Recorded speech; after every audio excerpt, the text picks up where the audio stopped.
ನನ್ನ ತಂಡನೇ ಹೇಳಿದೆ ನನಗೆ, ಯು ಆರ್ ವೆರಿ ಸಪೋರ್ಟಿವ್, ತುಂಬ ಥ್ಯಾಂಕ್ಸ್ ನಮ್ಮ ಟೀಮ್ ಜೊತೆ ನೀವು ನಿಂತ್ಕೊಂಡಿದ್ದಕ್ಕೆ ಸಿನಿಮಾ ಪ್ರಮೋಷನಲ್ ಆ್ಯಕ್ಟಿವಿಟೀಸಲ್ಲಿ ಅಂತ ಹೇಳ್ತಾರೆ.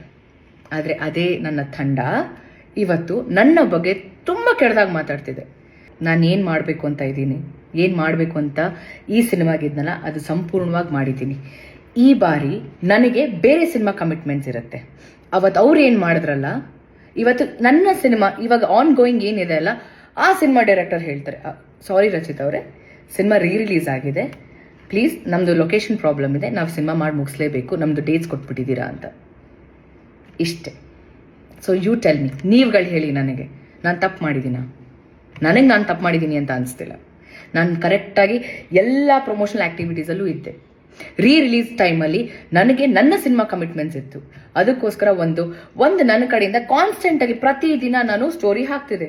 ರೀಲ್ ಕೂಡ ಮಾಡಿದ್ದೀನಿ ನಾನು. ಐ ಮೀನ್ ಒಂದು ರೀಲಲ್ಲಿ ನಾನು ಅಪ್ಡೇಟ್ ಮಾಡಿದ್ದೀನಿ ಈ ಥರ ರಿಲೀಸ್ ಆಗ್ತಿದೆ ಅಂತ. ಲಾಸ್ಟ್ ಮಿನಿಟಲ್ಲಿ ಸ್ಕೆಡ್ಯೂಲ್ ಚೇಂಜ್ ಆಗಿರುತ್ತೆ, ಟೈಮ್ ಚೇಂಜ್ ಆಗಿರುತ್ತೆ, ಇವತ್ತಿರಲ್ಲ, ಇವತ್ತು ಪ್ರೀ ರಿಲೀಸ್ ಇರುತ್ತೆ, ಇವತ್ತು ಇಟ್ಕೊಂಡಿರ್ತಾರೆ ದಿನ, ಇಲ್ಲ ಸಾರಿ ಪೋಸ್ಟ್ಪೋನ್ ಆಯಿತು, ಇಲ್ಲ ಪ್ರೀಪೋನ್ ಆಯಿತು ಅಂತ ಹೇಳ್ತಾರೆ. ಇದಕ್ಕೆ ನಾನು ಹೊಣೆನಾ? ಅದಕ್ಕೆ ಐ ಡೋಂಟ್ ನೋ. ಇದಕ್ಕೆ ನಾನು ಏನು ಹೇಳಬೇಕು ಅಂತ ನಂಗೆ ಗೊತ್ತಿಲ್ಲ.